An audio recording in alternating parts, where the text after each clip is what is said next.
Now, two pigeons bemoaning the fact you can stream DirecTV satellite-free. These humans can stream all the top-rated national news channels on DirecTV, and now with no satellite dish. This just in. Weather, sports, election coverage. DirecTV has it all, but something is missing. The satellite dish. What are you doing? I'm reporting the news. Back to you, Bob. Here's some news. You're a buffoon. Stream the top-rated national news channels. No satellite dish. Visit DirecTV.com. Internet required. Top-rated news based on 2023 Nielsen ratings. Whether you're ordering wings for the game, whipping up a 7-layer dip, or ordering pizza, there's something about football that makes you want to eat.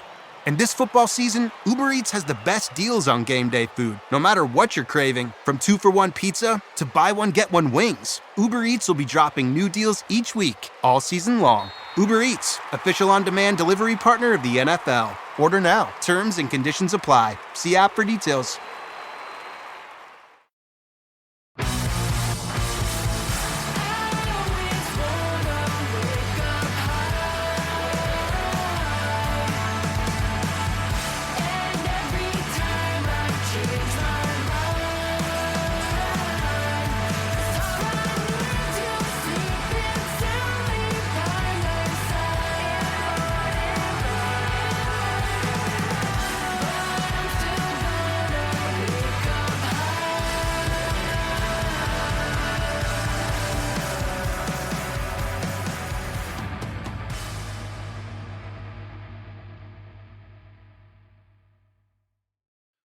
Hello and welcome to Islanders Anxiety from Lighthouse Hockey and the Fans First Sports Network. My name is Dan Saracini. Joining me on this Sunday evening via Zencaster is my friend Michael Lieboff. And Mike, it has been an eventful week for the Islanders.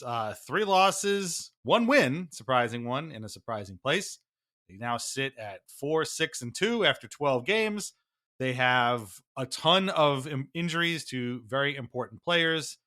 I think maybe some big decisions ahead going forward for the season, but on top of all of that, they still can't score, and they still played, quote unquote, a good game and didn't put the puck behind Igor Shesterkin today against the Rangers at Madison Square Garden. It's again been an eventful week. 12 games. The Islanders are very mediocre. They've been shut out 4 times. Where is your head at right now with this team as they sit in second to last place in the Metro Division? Yeah, and on top of all that, an eventful week it was, I would say. Personally for me too, as I was part of a pretty massive layoff at my company this week too, which I'll be fine. There's no need to worry about me, but feel free to subscribe to the Patreon. Wow, that was smooth. Yeah, right. No, I'll be fine. But and the people who have found out about it one way or another have been quite kind to me.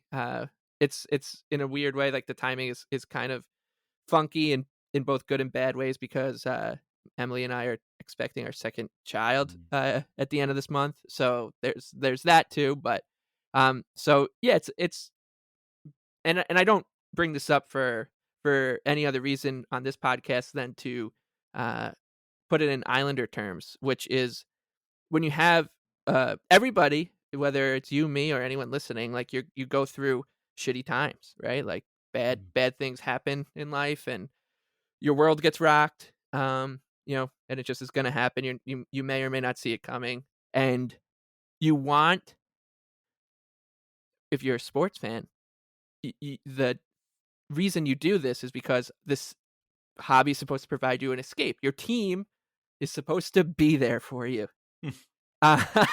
Oops. On Tuesday, I was laid off, and 7 hours later, I watched the New York Islanders get shut out for the 4th time in 10 games in the season. And we've had a conversation about rock bottoms so many times throughout this podcast for the Islanders, and I thought to myself, that's rock bottom. And even just putting my personal situation aside, I was like, that has to be it. And I got texts from people saying this has to be rock bottom. Can't get worse than this. The Anaheim Ducks come to Long Island the next night. Yeah. They lose 2-1.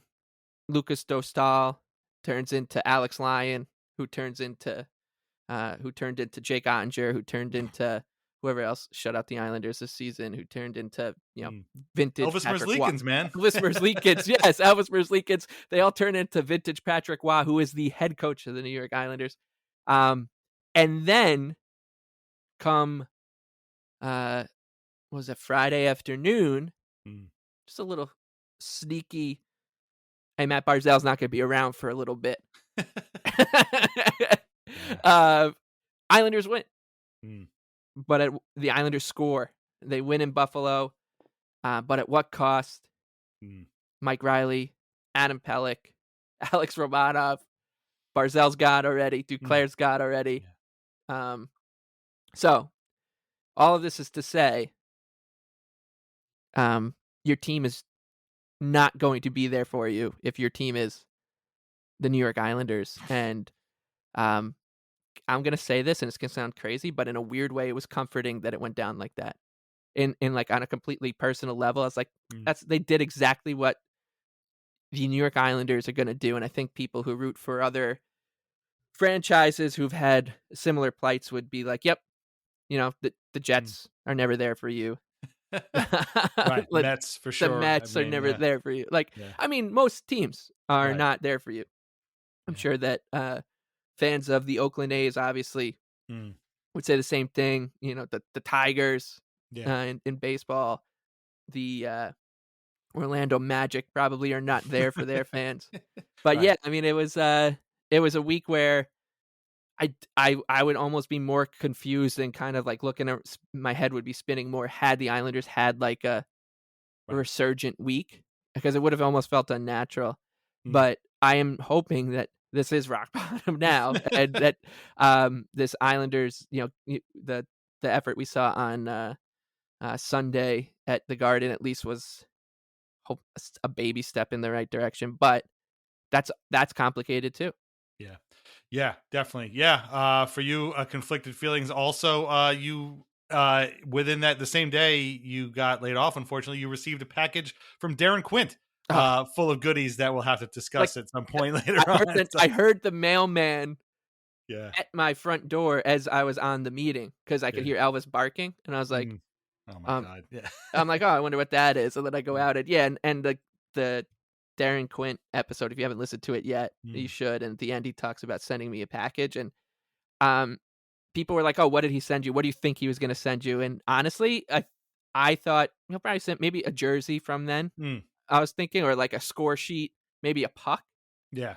What I ended up getting, and I'm not spoiling it, if you gave me a million guesses, I don't think I would have come close to how this was played out, and it's only made me love Darren Quint more. I'm going to go to Stitches eventually when I get my life back in order and get a Darren Quint stitched Islanders jersey, because this guy, he is just what amazing. A mensch. I mean, what a good guy. That's how you can celebrate your next job, is with a Darren Quint jersey. I thought it was going to be a jersey too. When he said it was in his closet, I was like, oh, he's going to just a jersey in the bottom of his closet. That's probably, but no, it was much, much more than that. So, and I even messaged you, at one point I was like, not to be glib, but this has been quite a day for you. It was pretty wild. So, it was a crazy week for you, crazy week for the Islanders, obviously, with everybody and all of your other friends and people who've messaged you. We can't wait for you to see what you do next. But it's going to be wild, and it's an unfortunate situation. I have a friend of mine who's also just recently went through the same thing, where she was laid off after a long time at a job, and it sucks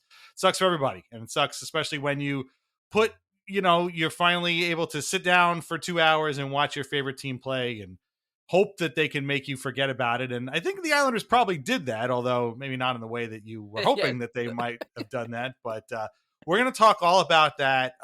Quick reminder that we are on Patreon at patreon.com/IslandersAnxiety. Membership gets you ad-free episodes, bonus podcasts, written posts, and a whole lot more. I'm going to talk about some cool stuff we got going on over there later on.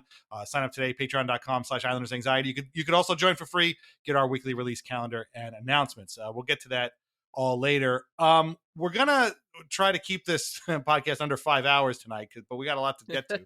So we're going to talk about the games in the first half. We're going to do a quick look ahead at the games coming up in the next week at the end of this. And then the second half, we're going to dive into the injuries that Mike mentioned. There's a lot of them. There might be some, again, decisions that need to be made in conjunction with those. And so we're going to give them all the second half basically to kind of unpack all of that. We have 4 games to talk about. Again, 3 losses and 1 win. Do we want to just start with the game against the Rangers today, since that's sort of top of mind, and then we can talk about the win against the Sabres right after that? Yeah, and I think it makes sense because I think you can put the Rangers game in its own category. I think you can put the Sabres game in like its own category in terms of just, even if the season was not going in the direction it was just such a bizarre game. That one deserves to be up there in like the holy shit. If you've never watched an Islander game before, you're getting it all in one big dose. And it was like a Friday night, so there weren't that many games going on too. So there were people, and of course what happened with Reilly, I think a lot of people like ended up tuning in or seeing, but and then I think you can absolutely put the Blue Jackets and Ducks games together, and you can put them together with about 8 other games of the season too. So it makes sense. I think we'll start with the Rangers game. Yeah, I was going to lump the Ducks and Blue Jackets games together anyway, because they were very similar. But let's talk about the game against the Rangers that happened earlier this afternoon.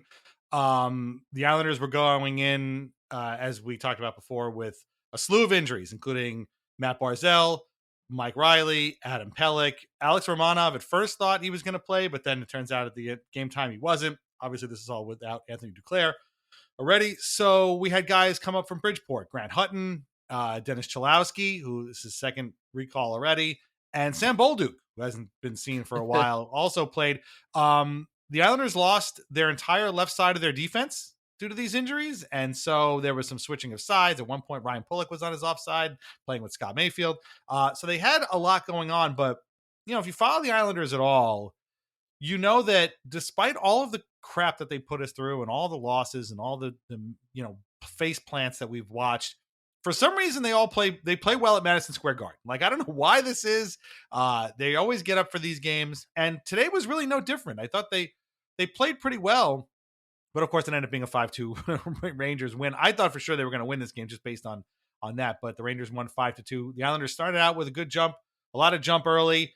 They get a power play. Noah Dobson gently, in a gentlemanly fashion, at the Islanders' own blue line on their power play, hands the puck to Chris Kreider, basically on a silver platter, and says, "Here, sir, please have this puck and do what you will with it." And sure enough, Kreider did what he always does, which he broke in on 2-on-1, and he scored on a shorthanded goal. There were two.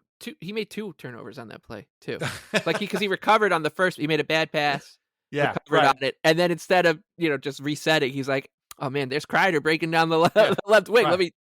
Let me hit him in stride." And I texted you right as the Islanders went on the power play. I texted our group chat, Kreider shorthanded goal incoming, because this is how it goes, right? The Islanders have a good start, and as soon as the game gets off script, whether it's beneficial for them on paper or not, bad things happen. Yeah, and a second bad thing would have happened were it not for Ilya Sorokin, who made this 6th save on that same power play.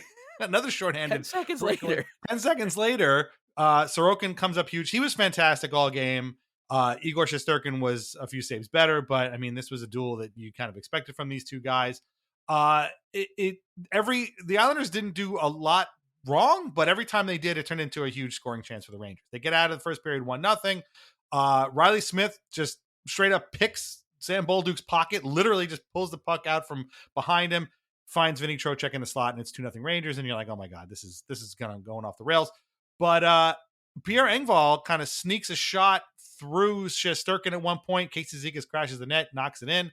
Oh, wow, the Islanders aren't going to get shut out. Okay, great. So now we got a 2-1 game. Then a parade of penalties starts. At one point, the Islanders had a 30-second or 45-second 5-on-3.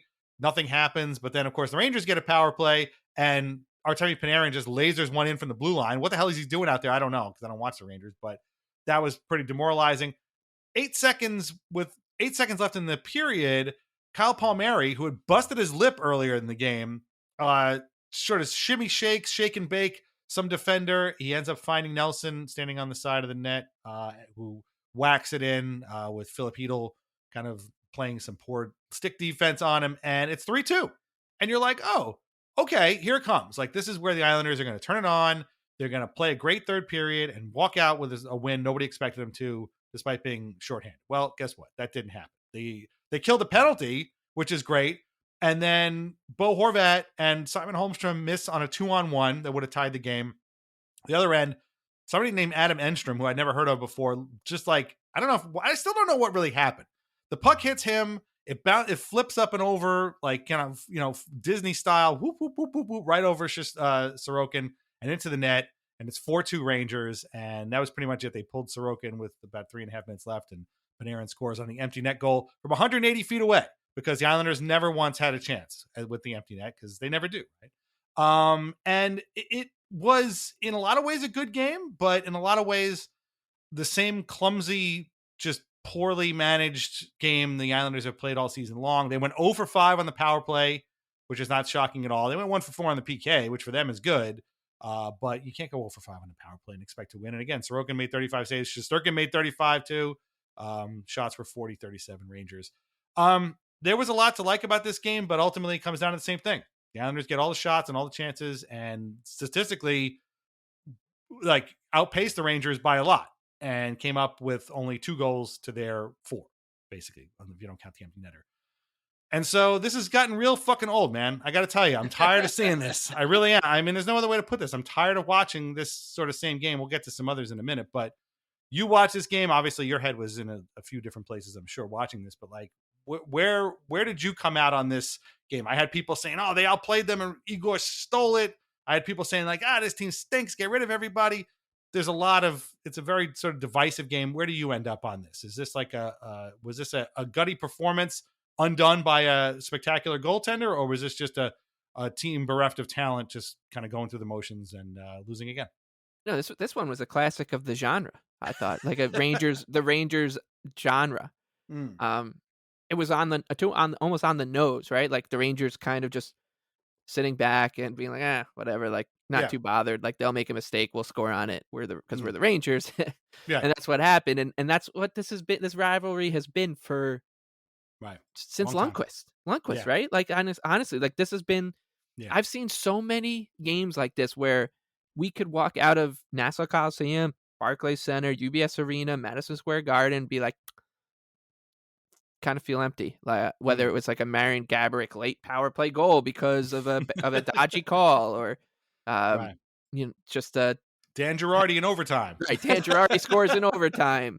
Brandon Dubinsky like is like agitating the shit out of Brian Straight, and Travis Hamonic gets called for like the retaliation penalty. Rangers power play, they win 1-0. Like these games where like the Islanders are either 50-50 or it's a better team depending on like the numbers, and they don't come out on top against the Rangers, are, it's like you said, it's kind of old.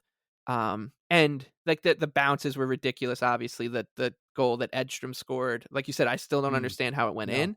But I will draw your attention to a goal that a save that Igor Shesterkin made against the Ottawa Senators on Saturday night, when I watched the play and I was like, I've never seen a play like that happen before in my life. The puck bounced up, kind of almost like a bloop single over Shesterkin's head from a shot from Zach McEwen, whoever's number 17 on the Senators. And Shesterkin dove backwards, and he didn't catch it. He batted it over the crossbar like a soccer goalie. Oh, wow. I've never seen a play like that. And then in 2 days I've seen them, and they've both went the Rangers' way. And like, that's when you start to wonder about just hockey gods and cursed teams and all that stuff. And it makes you question yourself. Like, am I a sore loser? Like, am I just like being like a little bit of like a whiny, annoying fan saying like, oh, we should have won. We were the better team, we were missing half our defense core, Mat Barzal and Anthony Duclair, and we still played okay. Like, yeah, because and those things are all true, but at the same time, like, I don't want that. I want to be like, shit, like they won 2-1 because they played really well and didn't make the stupid mistakes that Dobson and Sam Bolduc made, and that ended up in the Rangers don't get a crazy bounce, or that once the Islanders got a 5-on-3, I was like, oh my god, this is how the Islanders have ruined watching hockey for you in such a specific cursed way. Is like when your team gets a 5-on-3, you're supposed to be excited, and the first thing I thought about when the Islanders got that 5-on-3 was, shit, that means the Rangers are going to get a 5-on-3 later. And we know that Yeah. at worst it breaks even. And Mm. that's not what happened. Right? Islanders don't score on their 5-on-3 because Anders Lee can't bury a golden chance. Mhm. And the Rangers get their 5-on-3 and they end up scoring because a puck literally rolls across the blue line, doesn't go out of the zone, and they are able to cycle it around and score. And then you had like the Simon Holmstrom, Bo Horvat 2-on-1, Right. and then 2 minutes later, Rangers get that crazy bounce. So the way to protect yourself against these crazy MSG Rangers voodoo is make most of your opportunities. The Islanders didn't do that, Mm. and I think I wasn't mad at most of the players after this game. Like I feel terrible for someone like Brock Nelson, and Kyle Palmieri gets his face stitched up in this kind of game. Don't Right. feel like Grant Hutton's he's not an NHL defenseman, but he's doing his best. Dennis Cholowski is kind of thrown into the fire, doing his best. I thought Pollock and Scott Mayfield were fine. Like Pollock played 30 minutes. Yeah, I was going to say Mayfield he played basically 30 yeah. minutes. Yeah, I thought Mayfield was pretty good. Like I thought Mayfield was the best defenseman for the Islanders all day. Basically. He might be their best defenseman all season so far. Yeah. And like Sorokin was terrific. Siplikov was amazing. Yeah, their whole line was great. Like Nelson, even Palmieri, Engvall and Holmes, like they a lot of guys deserve praise, but they got undone because a mistake from Dobson and a mistake from Bolduc. And like the Sam Bolduc situation is, I think it's pretty black and white, right? Like it's just that if Sam Bolduc goes to like Utah and has a terrific NHL career, I would tip my cap, be like, it's just not going to work here. It's not. It's clearly not. He actively has cost the Islanders too much, and it stinks. But it's just he's got too many demons, I think, to be on this team. And the Dobson situation is much more conflicting because like when you see your team loses Mat Barzal, Anthony Duclair, Adam Pelech, Alex Romanov, and Mike Reilly, and three of those guys, Reilly, Romanov, and Pelech, in kind of like I should say Pelech and Riley's ways, in gruesome ways, and then Romanov in like a wearing his heart on his sleeve for the team situation. It's your job to step up. You're the number one defenseman on the team anyways, on paper. Like, just step up and play well. Yeah.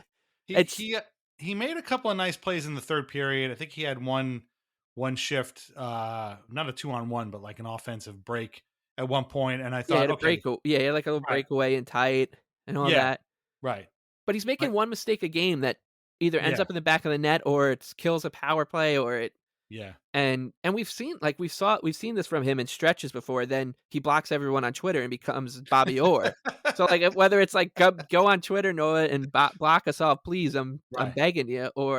But it's and this is why we always joke around about him having his phone out, because like he literally looks like he's like he looks like the person you're trying to talk to, and they're just staring at their phone. And you're like, oh, they are. Right. I just told them to pass me the remote, and they just are not going to hear. They just don't see it. And Bo Horvat just set Noah Dobson up at the point, but Noah has his phone out and is reading a text message just so he's not going to be able to hold his own. That's just when the team is in this situation, a dire situation like this, it's on you, man. It's on like Horvat stepped up. I think Nelson and Palmieri, Siplikov even, and so you have to do it too. Pollock playing 30 minutes, like you have to too. And this game also did a weird thing where it made me very mad at the Islanders from 3 weeks ago again. Because I was like, well, if you had won the games you were supposed to fucking win, this one would be a rah-rah victory. You'd be like, I'm pretty proud. But too bad you squandered that benefit of the doubt. Like the benefit of the doubt is you punted on that when you blew the 3-0 lead to the Panthers. Yeah. No, you took the words right out of my mouth, because like I would feel a lot more secure if it was like, hey, they played great and they got Shesterkin'd, if they hadn't lost to Anaheim and Columbus in the same week, being outscored 4-1. You know, like you can't do that. You can't be like, yeah, Igor beat us in the same week. You were like, yeah, Elvis beat us. And Dostal beat us. Like, come on. Like, we can't. We're this like a murderer's row of goalies here. Like, I only count one really good one, and you lost to two other guys too. Like, you can't do that. We're gonna get to the Sabres game in a minute, because I thought that was Dobson's worst game of his career, the Sabres game. But let's stick with the Rangers game real quick. for another few minutes. Because again, the giveaway to Kreider was egregious and done in such a way that I was like, trade this guy right now. Like, just get rid of him right now because he's done. And I don't know where I saw this. I'm pretty sure I saw it on Twitter. I apologize to whoever tweeted this, but like, since the meltdown at the Meadowlands in the outdoor game, Noah Dobson has basically been like a zombie. Like, he had 50 something points going into that game or something. And since that game, he has been a shell of himself. I don't know if it was the circumstances of that game that are still weighing on him. I don't know if it's something else, if he's, I don't know, thinking of something else going on, or he's hurt or whatever. I doubt he's hurt, or else he wouldn't be playing. But he is not helping. And he is right now the number one defenseman on this team. And he's also in line for a new contract extension. And for a guy who we talked about, are they going to give him $8 million? Are they going to give him $10 million? I wouldn't pay him a dime right now. Like, he's just not playing in a way that's going to help the Islanders win. And with all of these injuries, and I said this on Twitter, and I don't know if people thought about it or whatever, but like, this team, in order to overcome these injuries, is going to need to play a structured defensive game and make the most of their opportunities. And like you just said, all season they haven't. In 12 games this year, they have not done that. They haven't really taken, there have been 2 games where they took advantage of their opportunities and won both of them in regulation, although they had to hang on a bit for the Sabres game. But like, if you don't do that, this team is going to be cooked. And it's just there. It's even with Barzal and Pelech and Duclair, they were already a little bit like, I don't know about these guys. Now, without those guys, they need to hunker down, and they need to plays like, again, I thought Horvat and even Holmstrom played pretty well today. You can't let a 2-on-1 opportunity go and shoot wide. Nelson at one point had a nice opportunity. I think might have been on a later power play, shot the puck wide. Like, we've had crashes. The margins are too thin. The margins are too thin. Where on a normal team, you could just be like, oh, well, yeah, we're winning the games that we're playing well in anyway. So sometimes it happens. You have to cash in on those. And I get that he's Igor Shesterkin. I get that it's not easy. But like, forget about him. What about Elvis Merzlikins? What about Lucas Dahlstall? Like, what about Alex Lyon? What about, the other guys? Like, you have to beat these guys. The Penguins are coming in on Tuesday. We're going to talk about those games in a few minutes. You have to beat those guys. And we talked about this last week. Win all 4 of these games. Just win them. Just win them. And, right. And you know what's, God, it's so sick. We were talking about how, like, hey, just win these games. And we joked about how it sounded like a Herculean task, and it shouldn't be, because it was the Blue Jackets, the Ducks, and the Sabres. And then today, when the Islanders, they scored 2 goals against the Rangers. And I was like, damn, they scored tonight and we still lost. And I was like, in my head, it felt like they scored 5 goals. I was like, man, they were scored all over the place tonight. They scored twice. Yeah. This team is actively ruining the way I perceive reality. And I perceive the sport that is actually happening in front of me, because I'm watching them being like, damn, they scored a lot tonight. They had a good offensive night. They scored twice. And to your point about like someone like Holmstrom, not only him and Engvall, like, they were flying a bit, looked good. But Holmstrom was the guy who turned that puck over 10 seconds after Dobson had played for the Rangers and set up Kreider. Like, it was Holmstrom on the power play, perfect pass to someone to spring a 2-on-1. And everyone's like, man, he had a good game. Like, yeah, he had a good game, but he also did that. Like, the expectations are so low that a glaring mistake where he almost literally closed the door on the game 10 seconds after Dobson, they scored on that Dobson mistake, is like, that shows what they're not there yet. And it's so frustrating, because when you're watching them and that mistake happens, like, you have like a sinking feeling in your stomach, because you know where this puck is going. And that time Sorokin made an outrageous save, and he was terrific tonight. But when the Islanders get those opportunities on the mistakes, you almost don't even pick up on it, because you know that scoring chance has next to no chance of going in. And unless it lands on like one of 4 players' sticks right now, which is crazy, because we're watching a 2-on-1. I'm like, oh, look, there goes Kyle McLean and Hudson Fasching on a 2-on-1. There was one play where Fasching, Wallstrom. I was thinking about this. Was this when Keandre Miller fell down at one point? I think it was in the first period. Like, Miller kind of wiped out, and it sent Fasching, I think, on a 2-on-1. Yeah, it was like and then there was, I don't know if it's the same play, but I just remember Fasching had like a rush that was developing, and Fasching saw Wahlstrom wide open, and he then kind of just like hesitated on it, and the Rangers were still leaving him open. Yeah. And I think Fasching was kind of surprised that, oh man, I already hesitated on that pass, but it's still there. And then instead of just calmly passing it to Wahlstrom, he flung it as hard as he could at him in the midair. And I'm like, well, that's because it's Hudson Fasching. He's not really an NHL player. And the Islanders, to your point about Nelson and Horvat again, like missing chances, you need to score those chances, because if you don't, the next chance is going to fall on the stick of Hudson Fasching. And it's it's so frustrating that expectations are so low, that we're kind of praising these guys about games where, like they had an NHL game, like they played well in an NHL game, but like we shouldn't be excited about that. No. They have to do it and then win and then do it again and do it again, because they're now 2 games below 500 through 12. Like just having like a strong showing isn't like reason to be like, all right, we're back. That's why this season has been incredibly frustrating, because it's like, I mean, they've already spent, all right, so they won 2 games, but the other 10 games have all seen a variation of, well, we played good, but I don't know, it just didn't fall our way. Well, something's going to have to start falling your way, like more at a faster ratio than it has so far, right? You're not going to win anything by getting more shots or high danger chances like you have to start putting the puck in the net. There's still 70 games left. I mean, the season is far from over. Right. We might talk about how people perceive these injuries and that exact question later on, but like they can't keep saying, well, that's a good team over there and their goalie played well. You have to make some goalie play poorly. You just have to. And so that was the Rangers game again. It was a lot of good, but enough bad that a team like the Rangers, who just score goals by accident and just make every opportunity count, is going to make you pay. And that's exactly what they did. You're 100% right. That was a textbook Rangers game. They got outplayed for long stretches by an inferior team and then walked away with a 5-2 win. Yeah. It's vintage. It was and I had this conversation with someone before the game, was when the Islanders had their situation in Buffalo. All I was thinking about, and once again talking about how this team is and the ripple effects of this team with hate watching the rivals and being obsessed with the demise of your rivals. Like I'm sitting, I was just watching the Leafs Wild game like it was like a game 1 of a playoff series.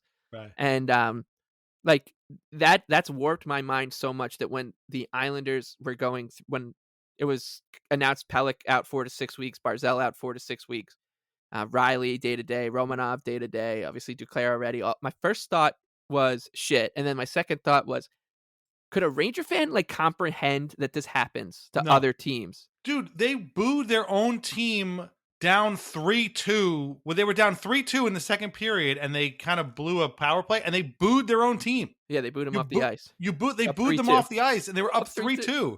Like, what are you talking about? No. And do you think that they? Okay, so here's part 2 of so they can't comprehend that, because I mean, if that happened, I feel like they'd be like, this qualifies for the calamity clause in the contract, and like we need to get Kirill Kaprizov or something, and the NHL will be like, you got a good point. But so part 2 of that question was, do you think that they knew that it happened?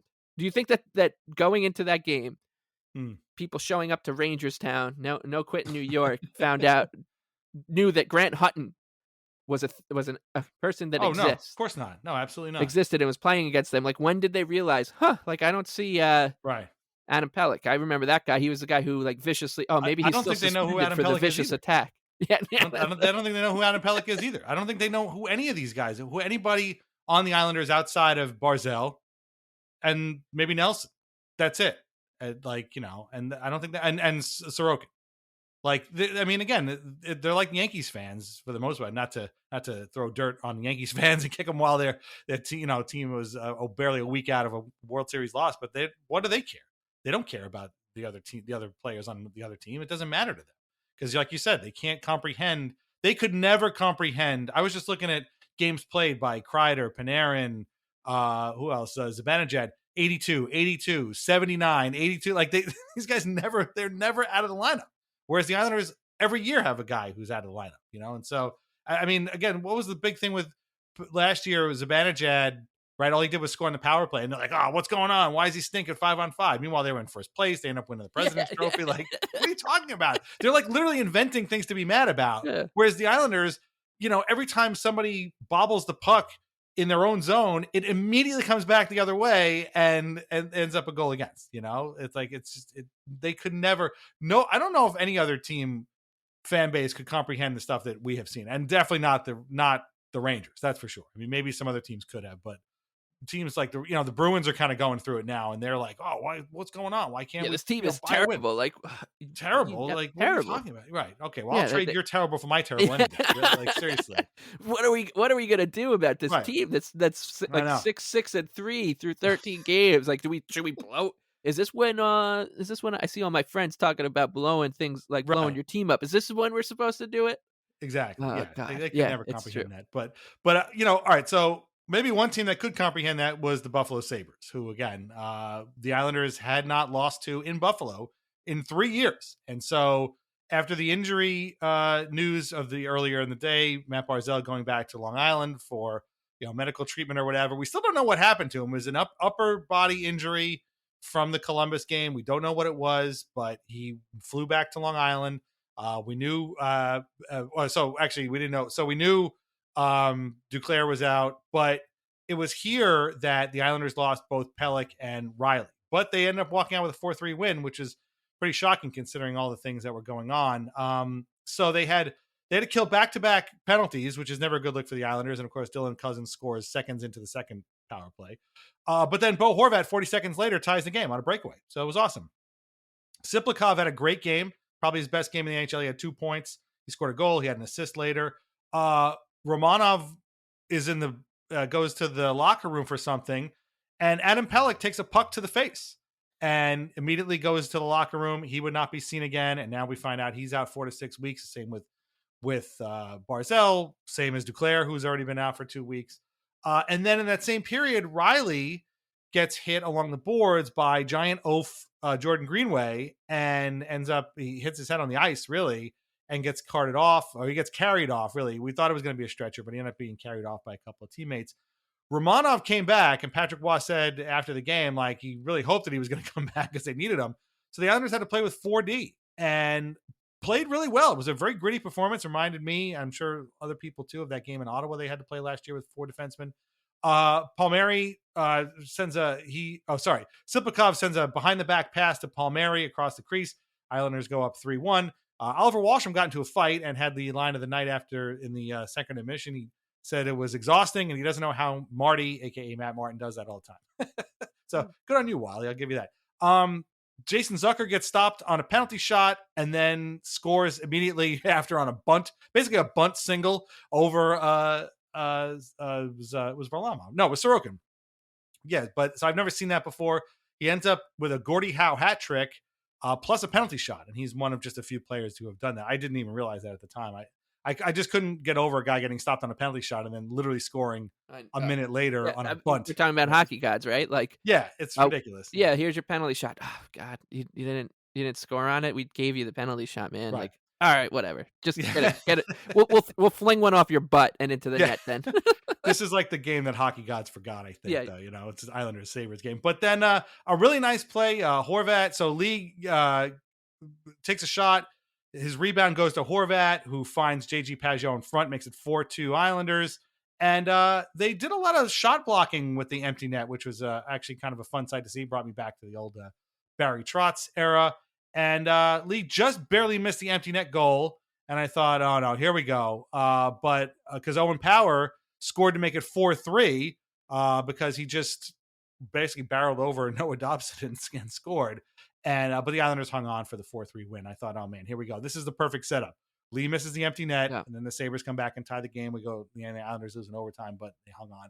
Sorokin was fantastic. He made 32 saves. Devin Levi also made 32. The Islanders outshot the Sabres by 36-35. They went 1 for 4 on both the power play and the PK, which is a normal number. How about that for the Islanders? But as I was saying before, I thought Dobson was awful in this game. I thought he was a turnover machine. He was atrocious. He was played almost scared.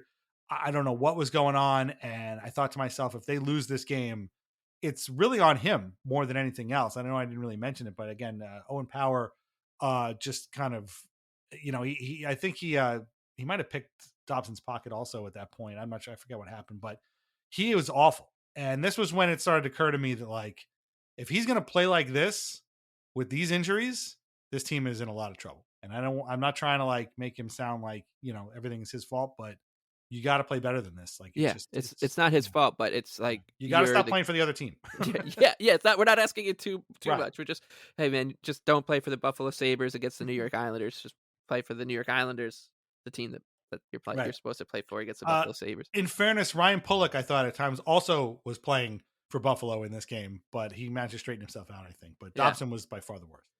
And like you said, it's not blaming him. This isn't his fault, but it's like we're just counting on you to help the team like get dragged through what is a really brutal situation. Like, it's part of your job here. It's not going to fall on Grant Hutton. And today against the Rangers, when I would have much rather have Grant Hutton on the ice than Noah Dobson. I think when the Rangers had their 5-on-3, Hutton was out there, and I was like, oh, that's good. I'd much rather have this guy out there, this tried and true quadruple A-er in the lineup to defend this than our number one defenseman who's seeking, $8, $10, $9 million a year.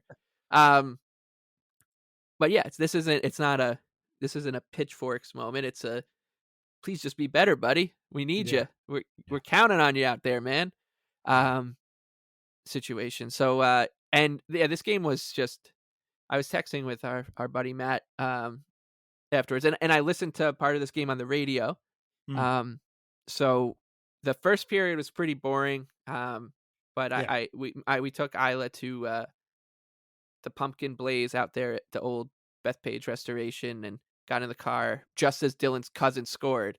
And I wanted to turn to Emily and say, I know that's this guy's first goal of the season, and he's just been under the cosh in Buffalo. Like, they're really upset with the way he's playing. And of course, it took the Islanders to finally get this guy his first goal of the season. And instead of that, I just didn't say anything at all. And she said, who scored? And I said, not the Islanders. And then Horvat scored, and she said, this guy gets really excited when the Islanders score, huh? Yeah. And I didn't have the chance. I just said, yeah. I mean, it was driving from Bethpage back to Baldwin is good. It's 25 minutes or so, but that's not enough to explain the layers to Chris King and the way he calls a game on the radio to someone who doesn't know. So, get home, see the Reilly play and the Pelech play. And as I was saying, I was texting our buddy Matt Strauss, and we might just have to go back to bullet point, like game recaps. Yeah. We did it a little bit, I think, just to last year in the beginning of the year to explain how bizarre the season was. And this was a game where if you laid out the bullet points, you'd be like, all that shit happened in one game? Yeah. Yeah.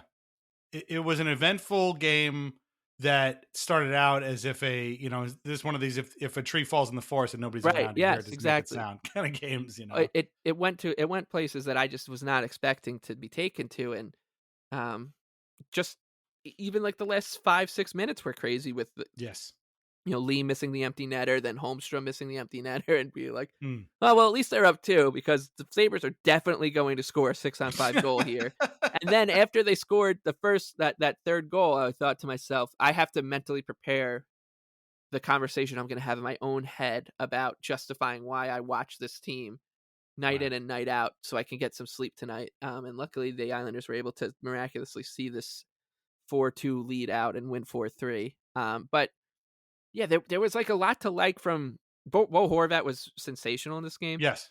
So like there was some stuff to like, and but the thing that was really jarring to me outside of the seeing the Reilly situation and just feeling a bit queasy about it. Oh, and I should point out that I thought Thomas Hickey's just a gift, right? Like he explained this, like the kind of the protocol and how this works behind the scenes in the intermission, and he's just so good at doing it. It's crazy. This guy is so good and at what he does. But the thing that was jarring to me was I got taken back to last year when the Islanders were off to a middling start, and they went on that long losing streak, and then they went to Ottawa Hmm. to win their third game in a row. But in that game, they lost. They won the game 5-3, but in that game, they lost like Adam Pelech in the first shift. And then was it Sebastian Aho in that game that got hurt? They were down to 4 defensemen Yeah.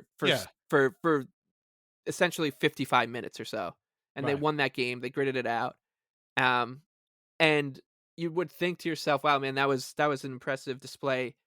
That's something that happens once every 5-6 years. You lose 2 defensemen in quick succession like that, and you win the game, and the team gets through it. And that happened a year later, not in the same exact spot of the season, but it happens again in the Islanders in kind of like a similar predicament where they need to start winning games, and you're like, well, it was kind of a Pyrrhic victory. They won, but at what cost? And they scored 4 goals, but at what cost? And I fear we'll find out that cost, over this next couple of weeks. But even when they won their first win in a week, you're like, how am I supposed to feel? Like, that's not fair to us as fans. We should be happy and jovial. Islanders win Friday night, go into the weekend. I said on Twitter that like it wasn't perfect, but they did show a lot more emotion. They were a lot more engaged in the Sabres game. And I think that had something to do with the fact that their entire left side of their D, or when half their D was out, and they started without Barzal and that's Duclair. what it takes. So, yeah, and so like I could accept that in this case they were finally engaged and they played an imperfect game and they won in spite of all these problems.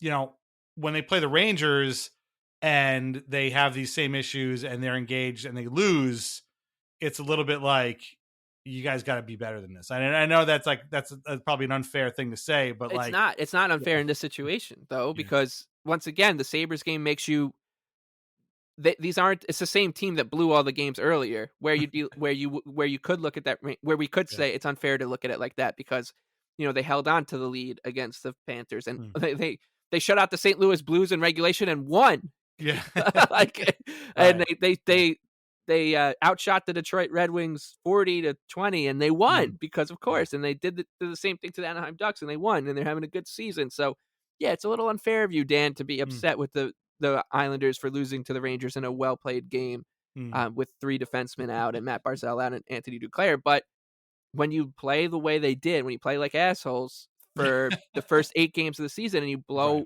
and you leave points on the table, you lose that benefit of the doubt, and you put fans into a very complicated situation. Because I would love to be like, God, I was proud of the way they played against the Rangers with Dennis Cholowski and Grant Hutton playing for the Islanders, and Sam Bolduc playing for the Rangers, and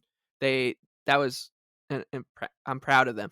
Gritty performance, tough luck, on to the next one. But you gave that right up when you let the Panthers storm back. You couldn't score against the Ducks or the Blue Jackets or the Red Wings or the Blues.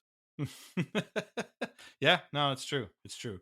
So, I mean, again, I was happy that they won this game, and I was like, okay, maybe they can make this work. But then, of course, Sunday's game showed that maybe they can't. I don't know. Let's talk about the other 2 games real quick. I think we said we can lump them together. 3-1 loss against Anaheim on Tuesday, and then the very next night, a 2-0 loss in Columbus. Both of these are exactly what you just talked about. Like, these are inexcusable losses. I don't care who's in line. I mean, this was with Barzal. This was with Pelech. This was with Reilly. What are we doing out here? The game against the Ducks, the Islanders absolutely dominated them in every single way.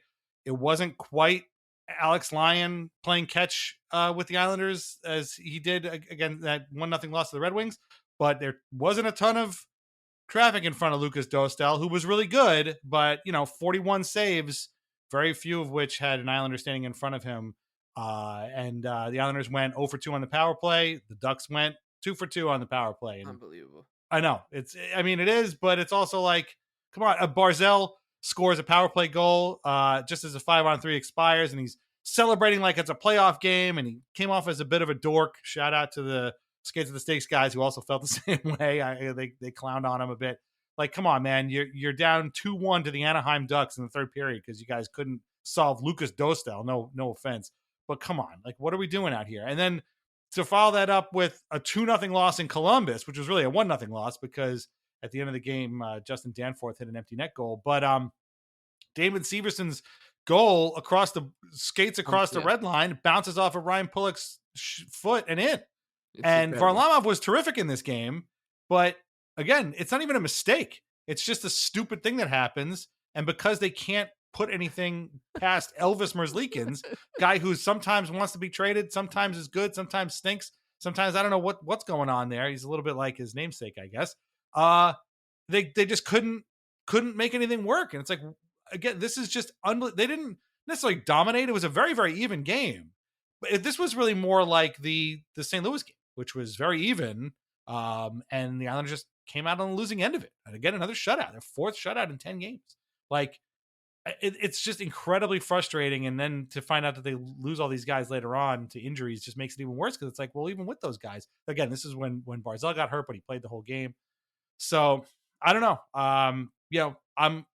Part of me feels like, and I said this on Twitter too, like part of me feels like at some point they will turn it around just by virtue of the fact that their numbers will regress to the mean.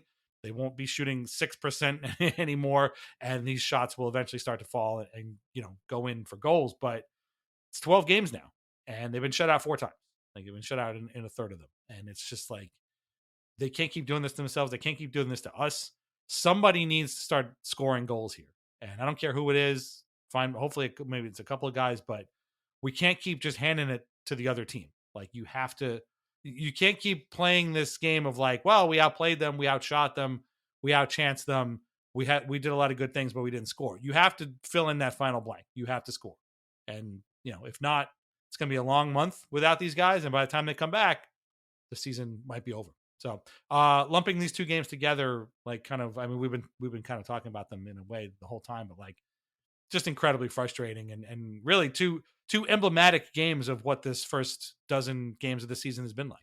Which is a crazy thing to say because these are not games that should be normal. But they are normal, and that's why when the Islanders score 2 goals in a game, You're like, I'm thinking, wow, what a party. too. And At least we only heard the cannon twice. I guess that's a good and you know what, like both games,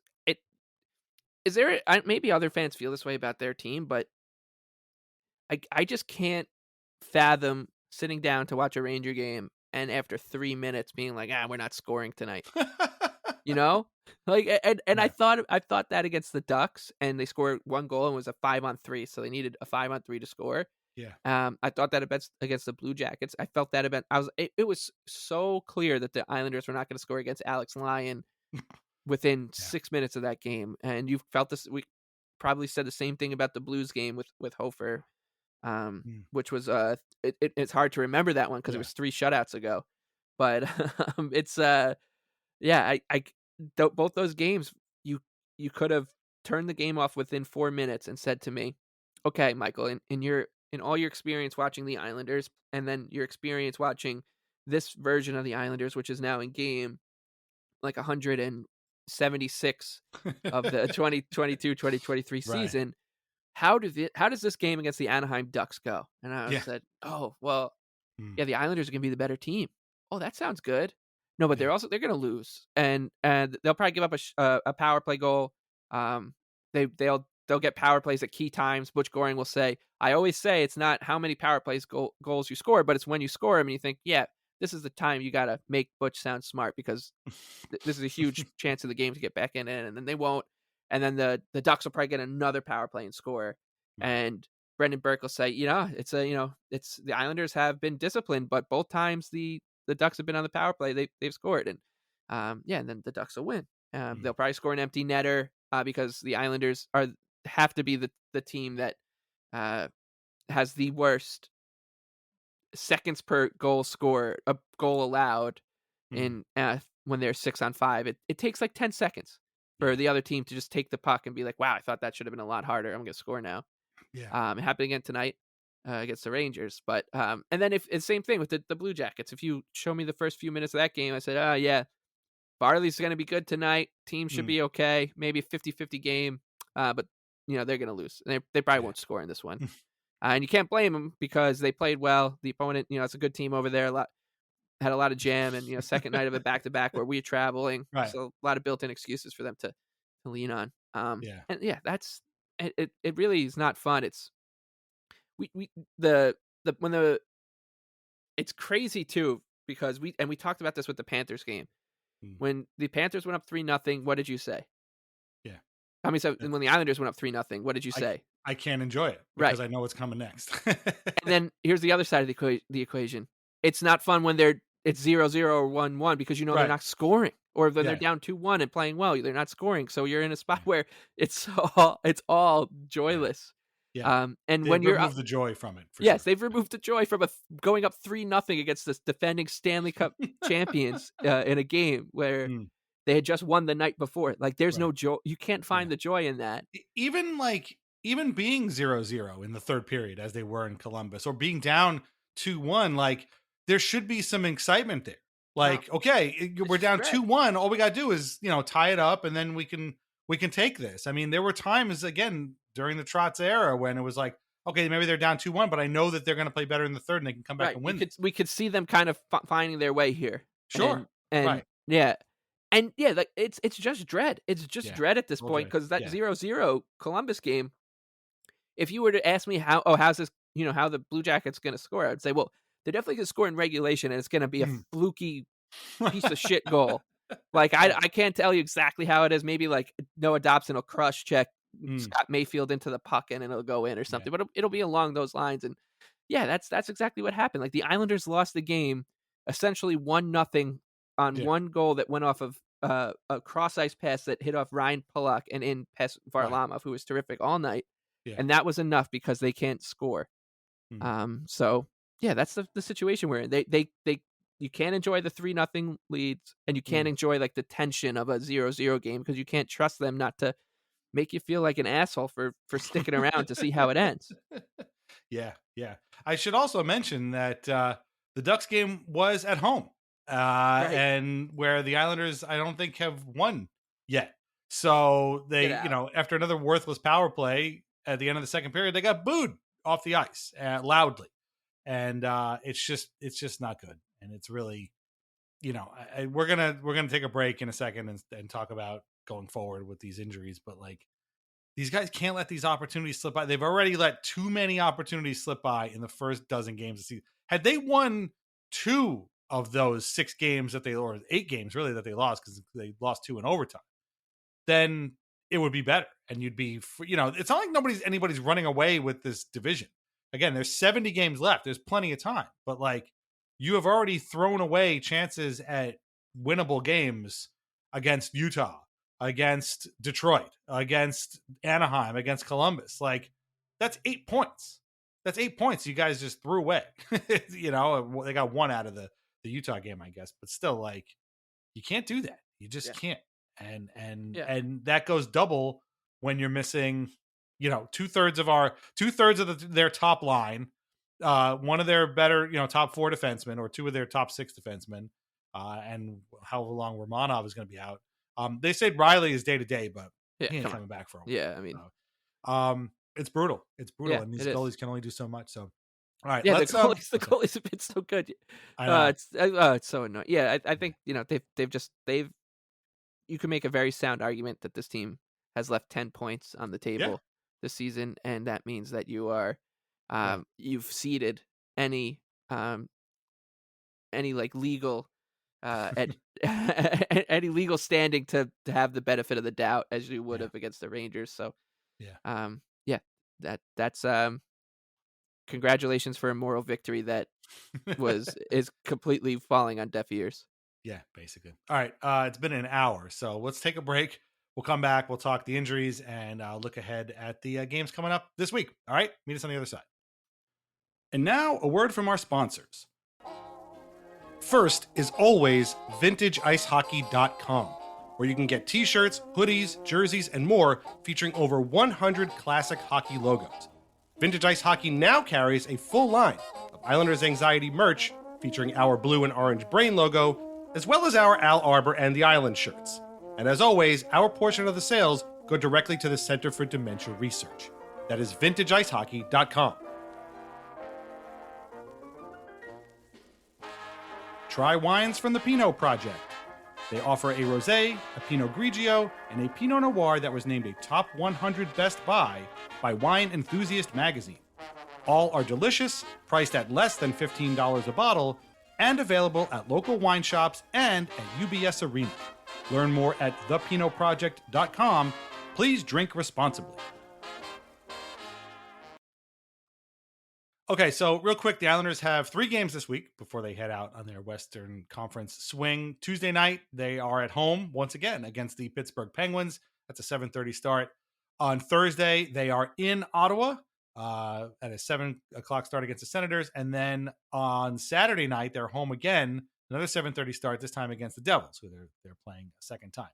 I'm going to sound like a broken record.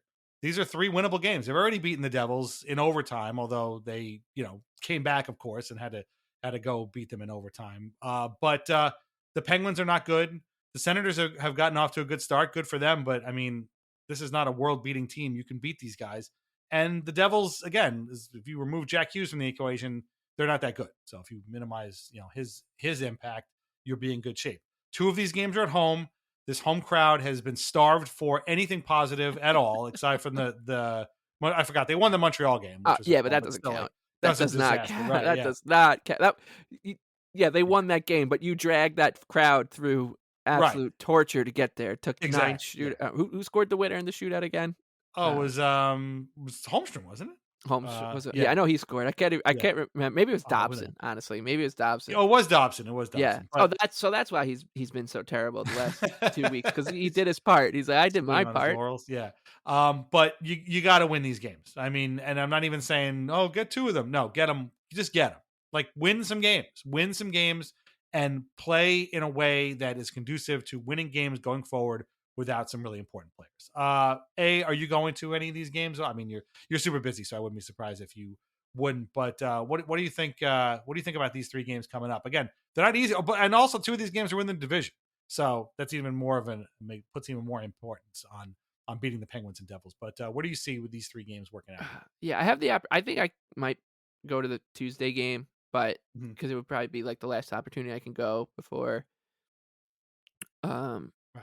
We have our baby, so there's that. And but honestly, I said that about the Red Wings game, and I said that about the Ducks game, and both chances I had to go, I was like, nah, don't really want to.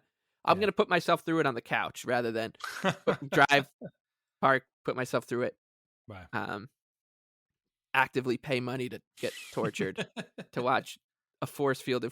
How many goal mouth scrambles has this team had where you're like, oh God, like the puck is on the goal line and six Islanders are whacking at it and they still can't score.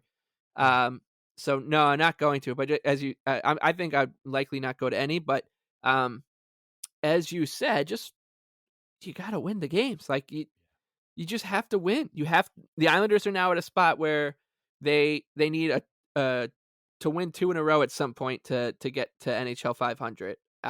Just to get to NHL 500. And the mission, I think, we always talked about how Barry Trotz looked at games in 3s or 10, whatever it was. I think it was 3s or what. And in this situation, if you look at the next, you have to kind of draw a line through that and look at it as a bigger picture because of the injury situation and knowing okay, what's the mission until they get sort of healthy. Like 1 or 2 of the bodies back. Maybe it's Reilly and Romanov. Maybe it's Romanov, Duclair in a couple of weeks. Whatever it is, you're basically asking this team: can you tread water and get to NHL 500, knowing that on the other side of that Devils game is the annual Western Canada trip, where they go away for a couple of weeks, and if you look. Talking about how this season is somehow feels very familiar to last season, which somehow feels very familiar to the almost unrepeatable 2022-23 season, and somehow the Islanders are finding a way to make the impossible to be familiar. If you look back to last year, they did this Western Conference, this Western Canada road trip, and the 3 games before that were. They had just blown the big problem last year wasn't really the goal scoring that was certainly a thing, but it was actually holding on to leads more than the Yeah. goals. They'd blown that like leads to the Red Wings early, the Devils, and the Hurricanes, and then they lost 3 games in a row to the Wild, the Bruins, and the Capitals Yeah. before they went out to Western Canada. So this is essentially that week, and you just if the Islanders do that, right? If they pitch an offer against the Penguins, the Senators, and the Devils, I would really fear for this being a Wovember situation where the season's Right. over Yeah. when they come back from that trip, because Mm. um, crazily enough, I have horrible memories of that trip out west last year and every year, but they had that one game against the Oilers. They of course caught the horrible break of the Oilers firing their coach, and the Islanders were the first Right. That's team right. for Chris Knobloch to play in the Oilers, and went I like on a remember that. crazy run. And then they had that stupid game where they kept blowing leads and taking penalties. They took Yep. like a million penalties against the who'd you call it? Was The it the Canucks? Vancouver. Yeah. Vancouver went 3 for 6 on the power play in that game, Right, yeah. and then they lost. And then they I think blew leads against the Kraken Yes. and lost the in Flames a too. shootout. Yes, but Yeah, I remember I'll never forget that Kraken game because they lost in a shootout, and Shannon Hogan tried her damnedest Yeah. to put like a bow on it, and I was like, boy, Shannon, you're like the last person in the world I want to Right. be mad at, and it's 1:30 in the morning on the East Coast, and I am getting super mad right now. Yeah. And all of this is to say, like, it feels unrelated to the fact that these 3 games coming up, but it's not. It's, please don't send us into these dark, cold nights when we're Yeah. gonna spend all day being like, you know what, fuck this team. I'm not staying up late to watch the Islanders out west. I'm going to sleep. I know how this ends. They're not worth me losing my sleep, especially with daylight savings time just starting. Right. Don't send us into this road trip thinking that. Send us in thinking, okay, they just won 3 in a row. Let me check out this Oilers game, as even though we know how it's going to end. Like, let me see how they fare again in this trip. I'll do my best to stay up for these games, but I have no faith that they'll do that. And Yeah. I feel like this Penguins game should be an elimination game. Like, losers out of the league this year. We'll come back again next October because it feels like that. Yeah. No, this week feels like a make or break week for the fan base, not so much the Islanders. Yeah. Maybe, I mean, obviously for the Islanders too, but like because like you said, if they lose these 3 or even play poorly and kind of like maybe sneak out some kind of overtime loss or something like that or whatever, people are going to be like, yeah, I'm not doing it. Because then they go away, they go out west. These guys aren't, Barzal and those guys aren't coming back until Christmas. Like it's people are going to be like, I'm not doing this. It's funny. They have 2 home games this week, the 5th and then the 9th. They are not home again until the 23rd.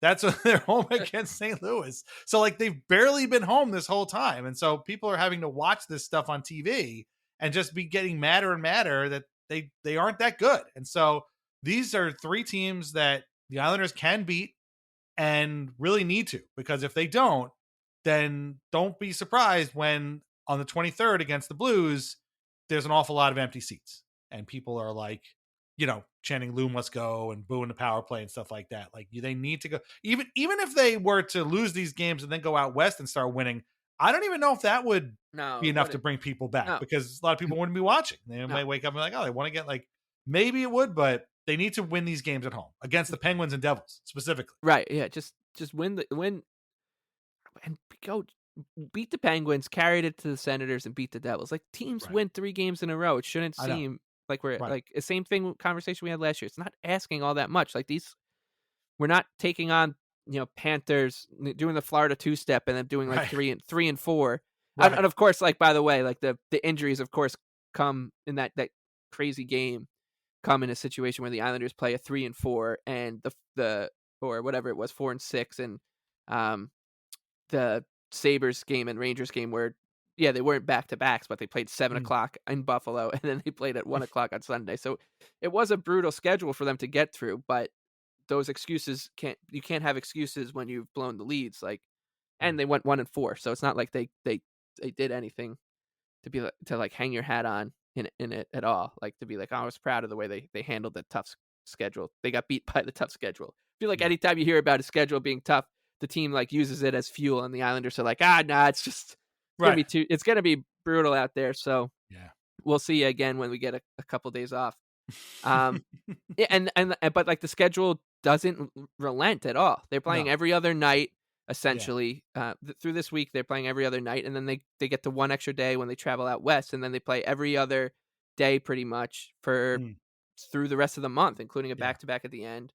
They have a back-to-back right after Thanksgiving. They play the Caps on the 29th in the afternoon, and then they're in Buffalo the next night. So right, so it's just not going to get any easier either. It's so, right. and like you said, it's a big 3-game stretch for the fan base too, because I think most of the fan base is just so sick of the discourse about should they blow it up or should they just keep trying to compete, because it's been the same conversation for 3 years now. And it's the same players. And it's the same players. Yeah, exactly. Like it's like this. It's nothing's. Right. The team hasn't moved really in one direction or another at all, and it's an infuriating conversation to have in November because it means your team is struggling. And I just wished like we asked for them to get off to a good start, because then I thought, man, how nice would it be to punt on that? Like not have to hear, the only people tied down to the team right now are 30, 13, 14. Everyone else must go. Like, no, like I don't want to have those conversations. I want to have the conversation of, man, who are we going to add at the trade deadline? Or like this team has it going. Like, do we want to even mess with this chemistry? But no, now they've blown it so badly and so frustratingly, that so familiarly, that we have to have the same conversation over again. And we're going to hear it all week.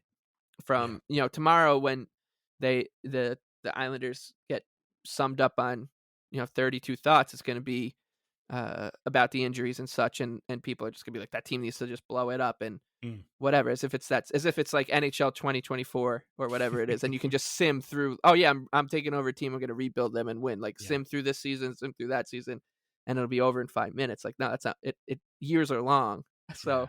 I just don't want to have these conversations in November. If you want to have this conversation in the summer, by all means, but it's November. There's 72 games left. There's 70 games left. Yeah. 70. Just sucks. Yeah. So that's a perfect segue to talk about, finally dive into these injuries. So we've been mentioning them all episode long, but it was Friday around 12:30 when the Islanders announced that Mat Barzal will be out with an upper body injury, 4 to 6 weeks. He was placed on long-term injured reserve. Adam Pelech, again, puck to the face, upper body injury, 4 to 6 weeks, and he's on just regular IR. Mike Reilly, upper body, again, probably maybe a concussion. I don't know, but he seemed to have hit his head on the ice. He's not coming back anytime soon, but he says he's day-to-day. And Alex Romanov was also given an upper body injury. He said he was day-to-day. Again, he looked like he was going to play Sunday, but he didn't. So we don't know when he's going to come back. And this is obviously in addition to Anthony Duclair, who's been out for several weeks now already. I'm with you. Like I hate having this discussion, but part of me did feel like these I've never seen a team put 4 guys in the same tweet as far as injuries go. That was like, really? And so it almost felt a bit like a sign that maybe it is time for a conversation. Listen, I'm not telling anybody something they don't already know. This management and this ownership isn't about to like wave a white flag. They're not going to do their version of the Rangers letter that, of course, resulted in a rebuild that was a fake rebuild that all of a sudden like, oh yeah, how about we just get all these free agents that only want to play for the Rangers show up? Yeah. Great rebuild. That's how it works. A lot of people made jokes about James Hagen's coming in first overall pick, the Islanders fan guy. Yeah, that'd be great. But it's just, I can't see a team meaningfully doing that. But if I'm Lou Lamoriello, I think you need to have a conversation and be like, look, if this team can't stay afloat for these weeks while these guys are out, we're going to need to have a serious discussion about what to do next. And here's the thing. It's not even that the problem to me, in my mind, isn't that these guys can't do it. It's that they just don't. Like I said this before off the top, the way they play isn't conducive to winning games with guys like this out of the lineup. It was barely conducive. The way they play was barely conducive to winning with those guys in the lineup. You know, we've seen how to win games when you lose talent. This team had 100-point season and went to the second round of the playoffs after a sweep a year after losing John Tavares, right? They replaced John Tavares with Val Filppula and Leo Komarov and Robin Lehner and went to the second round of the playoffs. A year later, they made it to the semifinals without Johnny Boychuk, who got hurt early in the bubble and had to end his career. A year after that, they went to the semifinals again without Anders Lee, who had broken his leg or whatever.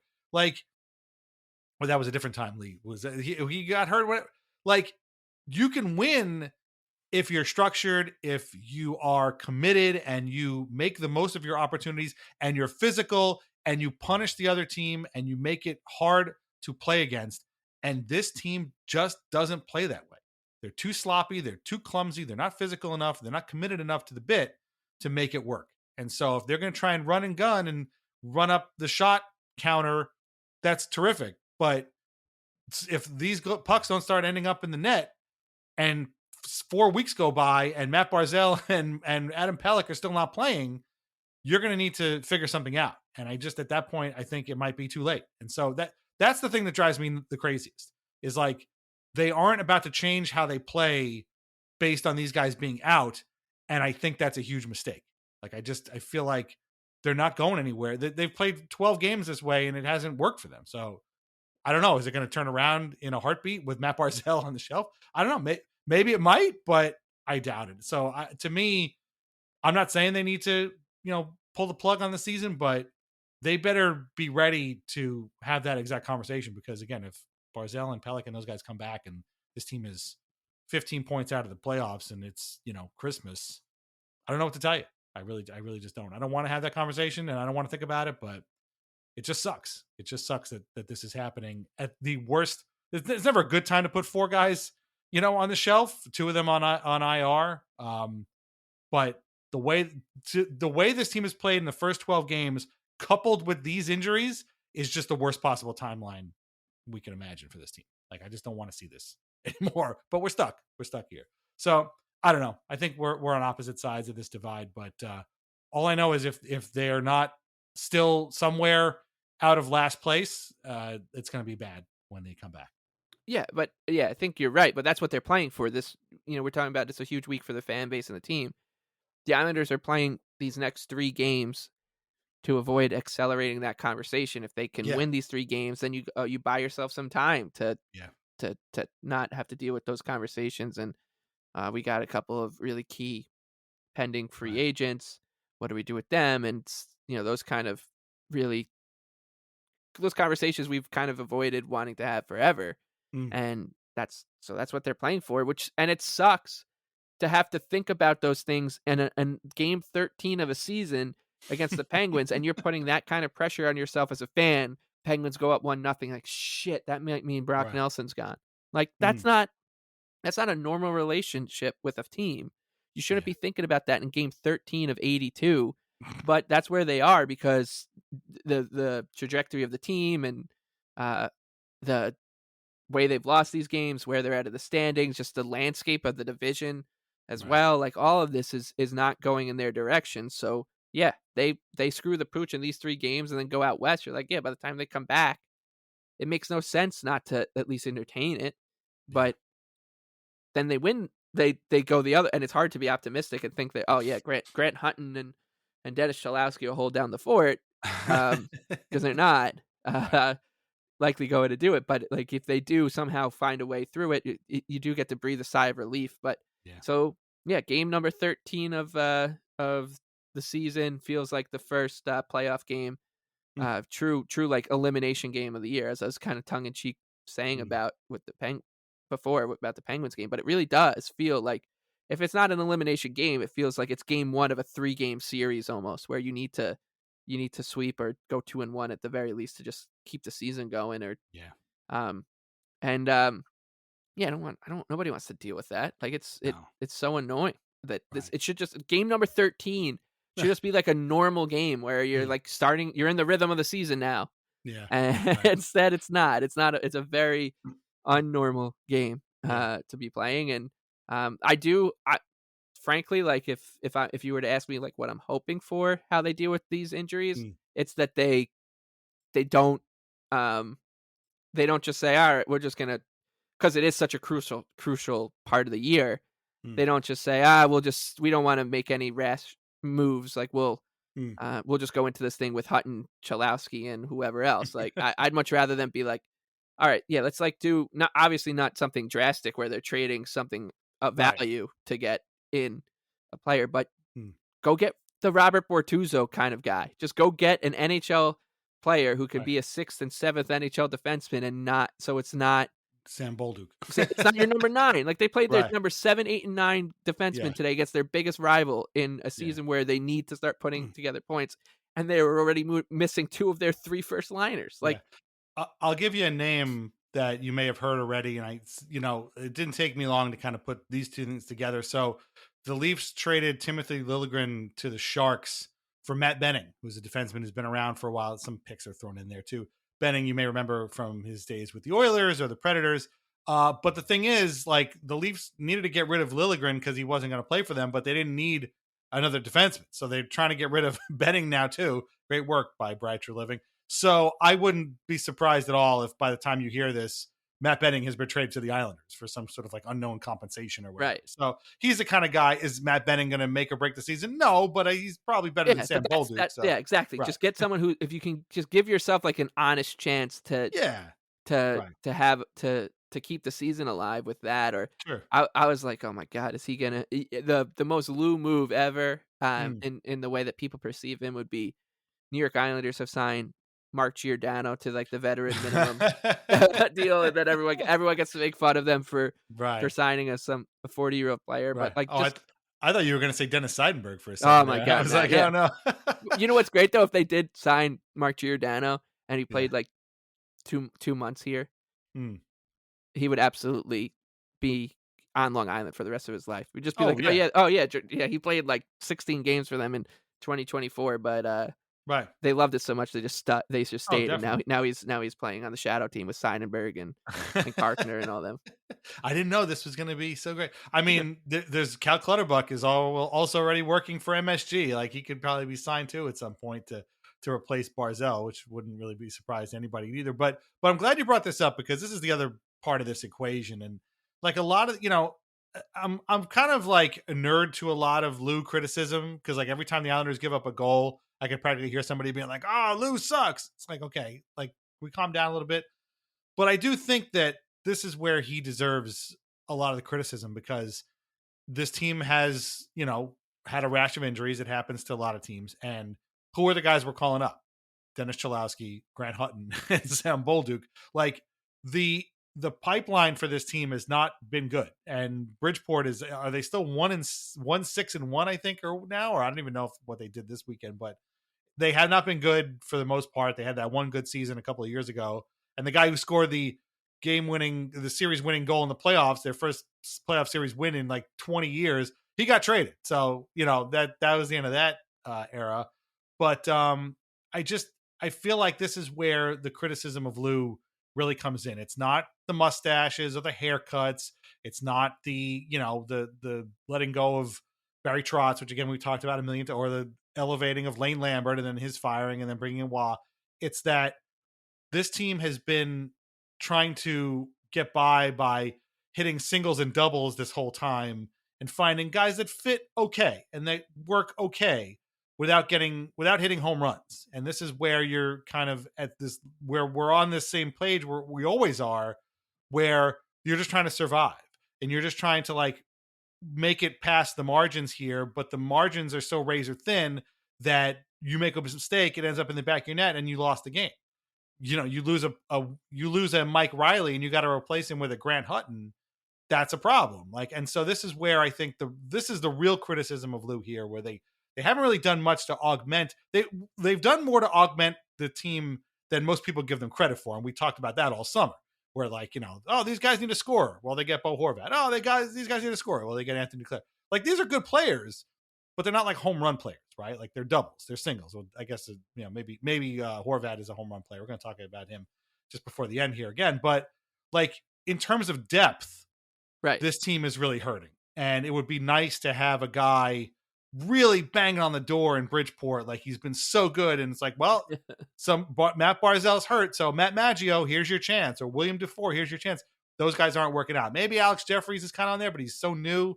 Maybe not. You know, they don't feel it's his time yet. But this to me is the biggest problem I have with Lou, is they just haven't built up the depth so that if you listen, nobody expected them to lose 4 guys in one game. Like, I'm sorry, that just doesn't happen. But still, like, there are no replacements for these guys, and it's just a real shame that they've had all this time. And this is where we get back to what you were saying. Like, people are sick of this conversation because it's the same guys. Right. Like, we know Bolduc. We've seen this guy play for 3 seasons now. Like, right. We're not bringing him up and like, oh, if I hear one more person say this is Oliver Wahlstrom's chance to really shine and grab, a spot. He's got the opportunity here. We know what he's going to do with that opportunity. Jack shit. We've seen it happen. He had one great shift today, and then he wasn't heard from again. So, and even that's then, my biggest problem. Talking about low expectations, like, what's a good shift for him? He got a shot on goal, like, yeah, that's it's crazy. Exactly it. But that's not going to help. But yeah. They don't have guys to replace these guys with, like, legitimately. Right. That's a huge problem. Yeah. So it's it is a huge problem because and I think you're right. Like, it's the most undercovered and maybe crucial part of Lou's flaws, because, like, just think about the past 3 seasons. Because, as you said, I think this season plus the 2 previous, they all are basically the same season. Just think about the bit part players for the Islanders, right? Like, it's Hudson Fasching and Julien Gauthier and Oliver Wahlstrom and Kiefer Bellows and Arnaud Durando or Andy Andrioff, right? Like, if you're noticing a theme here, I think of those names that I've mentioned, and Otto Koivula, Robin Salo, Bolduc, Right. Parker Wotherspoon, probably should have held on to him, actually, in a weird way. Yeah. But Nikita Soshnikov, like when you think about guys who played very few, like, they are your skaters, like 16 through 28 in your organization or whatever, Right. they end up being. None of them are, like, in the NHL anymore. Yeah. None of them. They're all out of the NHL. Like, the Islanders they haven't had guys. I mean, I know Fasching is, like, stuck around, but he's been not very good or effective this season, nor was he last. We know what the Julien Gauthier experience is, and this year, like, we saw Liam Foudy do very little in his little 2-game stint. Wahlstrom has played 7 games this season, and he doesn't have a point. Right. He's got 4 shots on goal, and I get he doesn't play all that much, but still, like, when you're at that point in your career, you better make the most of it. Like, it's he's got the big shot. Yeah. He's used it 4 times. 4 times. He's used it 4 times. But I mean, he might even. I think tonight was his 8th game, so, and maybe he got another shot. So 5 and 8 or whatever it is. But yeah. So, like, they're bit part players. To your point, like, oh God, I can't believe I'm going to say this name, and you're going to know why it's making me sick. But, like, there's no Daniel Sprongs, right? There's no that guy who he comes to the team, he plays for the Islanders he ends up on Weird Islanders because he plays 1 season, but he scores like 13 goals, and then he goes away, and he scores 13 goals and has like 11 assists, but they're big goals. He gets some power play time, and like, you remember him fondly. There's none of that anymore. Like, the Islanders have not had that. I guess since the first season with Lou, like, that was Filppula, really. Yeah, exactly. Like, a guy who came, played a depth role, and moved on. And Brassard, I guess, probably too was. Brassard. Because look, a team that came into the season. We'll use a team that came into the season with very similar expectations to the Islanders. In fact, you could say muted expectations compared to the Islanders coming into the year, and that's the Washington Capitals. Like, you look at that roster and you think, okay, like, man for man, their talent advantage maybe goes to the Islanders here, because like, the Capitals, the top of the Capitals lineup is just not all that good, although a couple guys are having really good seasons to start this one. But, like, if you look at their skaters, 19-20 every night. It's like they have the opportunity to put in Jacob Vrana, who is a flawed player. We know that, but he can score. Or Right. like they signed Andrew Mangiapane, or they traded for him this year. He's playing a Yeah. really good role on the third line. And Yeah. they can like tap someone like Hendrix Lapierre, who had a good season last year and Right. I think he's still entry level guy. I Like know Connor McMichael has been breaking down the door for a while. Like, right, yeah, and, exactly. like, They have these guys. Hershey is phenomenal. Like Hershey They're always produces good, players yeah. all the time. Right. Yeah. And but like they haven't had these kind of guys that like you can tap to and say, I trust him. Like Patrick Roy said it as much with Gauthier. Yeah. He's like, I couldn't play him because I didn't trust him that night. Right. Well, he And- said today about Bolduc, like he's got to play better. If he Yeah, wants he's got to play. this, Like gotta play better. if you're calling up guys who in their first game back, or they're oh, this is his moment to make a statement game. The coach is saying, yeah, he's got to be better, or else he's not going to play for me. Like, Right. that's I mean, that's who we're turning to. The Bruins, like they make up guys, and they score like 6 goals in their first 12 games with the team. They've got some guy named Cole Koepka, who who apparently played a little bit for the Lightning or whatever, but this guy's up and he's got like 7 goals in 12 games and is having. They have a guy whose name is Brazos. I don't know. Maybe I'm watching too much Only Murders in the Building, but I'm like, who is this Brazos guy? Oh, Brazo, I think is his name. Brazo. Yeah. He's got 3 goals already. He they're getting right. They're getting help from those roster spots, and I guess in today's NHL, like you just need it at this point. Yeah. This is a bad comparison because they've obviously been the gold standard for a long time. But like, remember when the Lightning would call up a guy from Syracuse and he would just immediately fit into their Stanley Cup champion lineup? And they would like they very much like the broadcast booth in passing would be like, yeah, he's lighting it up for the Crunch. He's got like 21 goals and 29 assists in 37 games, and you're saying, what the hell? Like, how is that he's possible? Like 20. Like, so it's just right. So they don't have that. Like they just don't. They're calling up guys that aren't that good. Listen, I thought Hutton and Chalowski were okay today. Chalowski's the only Islanders defenseman with a goal this season. Yeah. So I thought they were okay. He's got more goals than Wahlstrom for sure. Right. He's got more goals. He's one of 9 Islanders that has a goal this season. I know. That's crazy.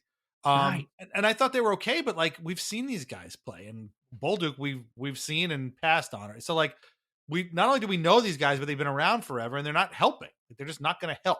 So right. And Bolduc is incapable of playing like the quiet, solid game that we saw that you'll see from once again, not saying Hutton was anything special tonight at all, but that would be an upgrade for Bolduc. Would be to play like Grant Hutton. Yes, exactly. Playing like a game where you're just, I kind of didn't notice. I noticed a couple of things where I was like, oh shit, that was not very good. But 1 or 2 is fine. And when you're passing the puck to Riley Smith and you're in the slot after the team is fighting to get back in the game, like that's a. To steal a phrase from Butch Goring, he just stopped skating, Brendan. Yeah, that's exactly right. I was like, you're right, Butch. He did. He just stopped skating. And in my head, I was like, yeah, that's what was anybody. I went into the Ranger game with the expectation that Sam Bolduc would probably do exactly that. That's insane. You can't be having that. You can't go into a game thinking, man, we're already down 1-0 because Bolduc could probably find Panarin open in the slot. Right. This is barely 10 minutes after Noah Dobson just got down on one knee and presented Chris Kreider with the puck like it was an engagement ring. Anyway, so that's my thing. So, I don't know. Again, people are going to say, call the season, trade these guys, get rid of them. And I'll be honest with you. That's where I was after that tweet went out. I was like, forget it. This is the hockey gods telling you, you're not going to have a season this year. Start trading. But the more I thought about it, I'm like, I don't know. Like, it's just how are we having that thought again? Right. November 1st. November 1st and 3 seasons after we had an insanely cursed season. Yeah. I feel like when you look at most teams in sports, not just hockey, when you have a truly cursed season, it comes around for the really kind of sick fan bases like Islander fans, the ones that the gods pick on. Maybe once every decade, you'll get a cursed season where you just write it off. Murphy's Law season. Right. And you say, all right, well, at least we're through that one. It'll be another decade till the next one. We're averaging 1 every 5 years down here right now. It's not, that's not right. Like, we can't be talking about a cursed season 3 years after an insanely cursed season where they didn't know where Mat Barzal was for a couple days. Like you can't that they went into with Stanley Cup. People were picking him to win a Stanley Cup. Right. People were picking them to win a Stanley Cup. And this year we got Zach Parisi and Chara was back. Chara's This back. was all set. Yeah. That's maybe what it was. New arena, the whole thing. Yeah, new arena. And they just absolutely shit on us. And they're doing it again somehow. And that tweet was perfect. Like just get that thing framed, blow it up, and hang it in. Remember how at Nassau Coliseum when you walk the concourse, they have those like triangular flag banner things of players. You'd be like, oh look, there's the Oleg Kavasha one and the Jeff Tambellini one, and you'd have.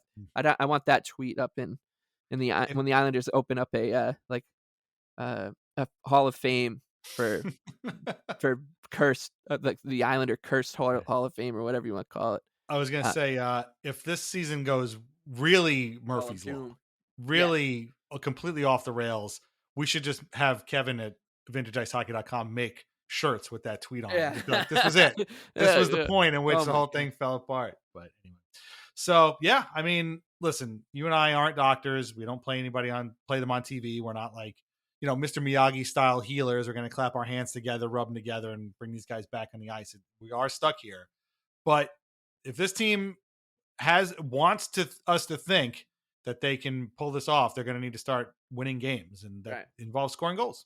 So there you go. And we have to root for them to do that. Like, and that's the thing. It's going to be exhausting knowing on Tuesday, whether I'm at the game or not, just being like, okay, I gotta convince myself to get up for this game and get up for this whatever this ragtag group of defensemen and not, and then if they win that one, be like, okay, that's the start of it.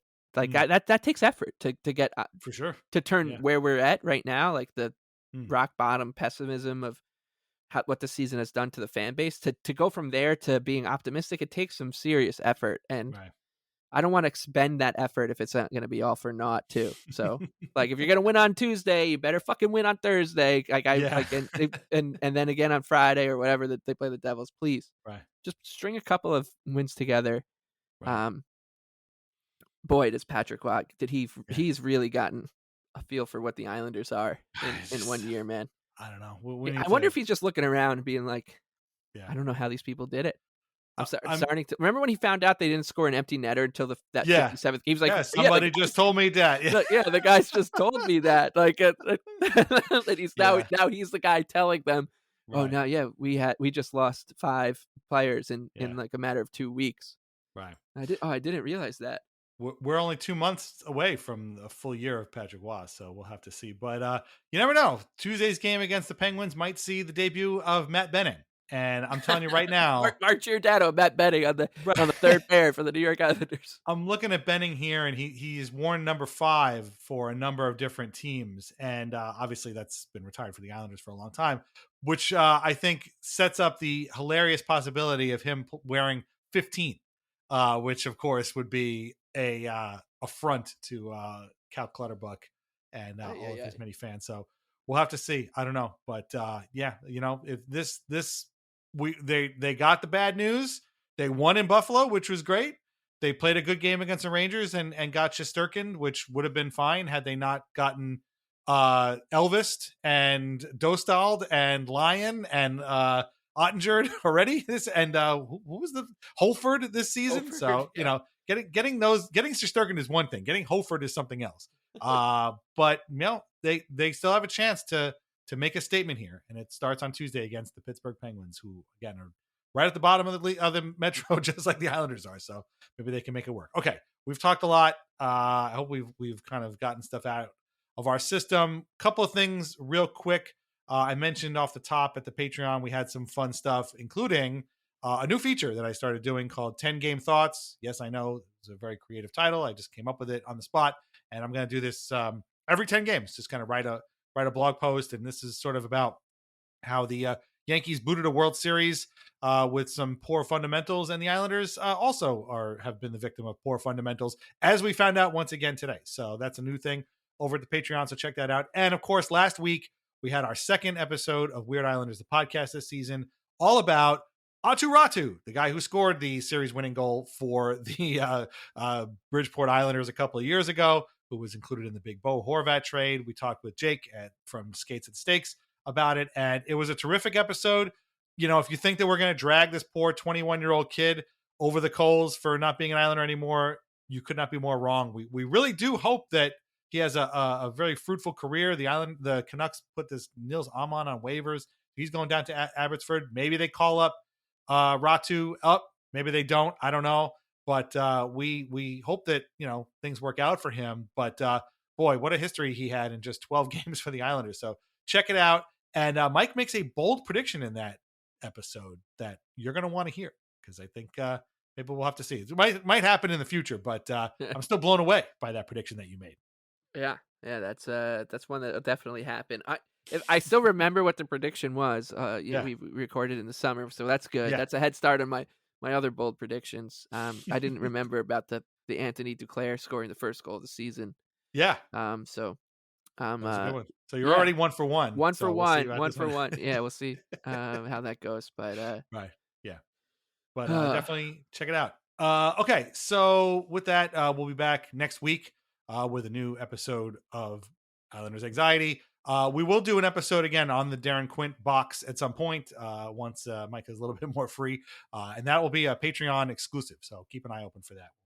We'll let everybody know when that comes out. In the meantime, become a member of patreon.com/Islanders Anxiety for ad-free episodes and bonus content, or join for free to get announcements and our weekly release calendar. You can find us on Apple Podcasts, Spotify, Amazon Music, Audible.com, iHeartRadio, YouTube Music, wherever you get your podcasts. Please leave us a review where you can. I still don't know what happened to that episode on YouTube 2 weeks ago. Last episode went up, no problem. The one before it got eaten. You're just going to have to miss out on an episode. I'm so sorry, but fortunately, you can find us in other places. Our theme song is Morning Haze by Family Dinner. Listen to more of their music on Spotify. Look out for their new album called God Looks Out for Fools, which is available everywhere right now. Read Lighthouse Hockey every single day for your most up-to-date Islanders news and discussion. Islanders Anxiety podcasts are part of the Fans First Sports Network. Shop VintageIceHockey.com. Try wines from the Pinot Project. Mike, where can everybody find you on Twitter? The Big Lebowski with 2 E's. Follow Mike at the Big Lebowski. Any final thoughts on what, again, was a very eventful week? I mean, we talked for an hour in the first about 4 games, and we could have gone for another hour with all the other stuff that happened in those games. There was one thing like I remember thinking today, watching that game, that I wanted to bring up today was that I was having a hard time like watching Brock Nelson and Kyle Palmieri work so hard and play so well again, and they've been so good this season. Yes, and I'm like, do it for these guys. Like, please they're playing so well. Palmieri's bleeding. They've really done it. Gnarly. Like they have, it was gnarly. Geez, and they have a second line for the first time. Like their top 6 should be good. And I know the injuries have played a part, but I was just watching those guys and being like, I really hope that they can make this interesting for these two gents. And I guess the one thing we should note, and let's end this episode. Let's pull a fast one here and end this episode on a high note, a positive note, an optimistic note, which is a little crazy. But the one saving grace here is that it's still so early, and some of the teams the Islanders are kind of jockeying for position against they're not covering themselves in glory. Like you look at the teams ahead of them, it's Columbus. Detroit are at NHL 500. The Penguins are barely ahead of them right now at points percentage. The Bruins are struggling. They're at NHL 500. They're only like 3 points out of 4th place in the division, right? Right. Yeah. It's not. And if you'd expect the Capitals to come down a little bit, and who knows about like the other teams, but the Islanders are likely to be. They're just as likely, or they're probably more likely to be kept in the race due to the ineptitude of the teams around them than like staying in it themselves. So there is that to rely on, that the other teams are shit too. So if the Islanders should just be a little less shit than them, they should be around. And like everyone else, I just hope, mission right now, that the kind of short-term mission is keep the season alive for the goddamn holidays. Like just do that. And then we'll tackle keeping it alive to get to the thing we're looking forward to the most, which is the Four Nation Frozen face-off thing. Oh my God. Keep it alive till then. The worst possible thing that would happen for the Islanders would be somebody getting taken for this Four Nations face-off thing. But I don't think anybody's going to have to worry about that, because at this rate, ain't nobody going to that thing from this team. So I think that in that one case, that kind of worked out. So there you go. But Yeah, we'll have to see. But yeah, keep the season alive. And Noah, please stop playing for the other team. Yeah. That's my final thought there. But thank you very much for listening. We'll talk to you again next week, and we'll see where these guys are at after these next 3 games and for their trip out west. All right. Thanks a lot for listening. Talk to you later. Take care. Bye-bye.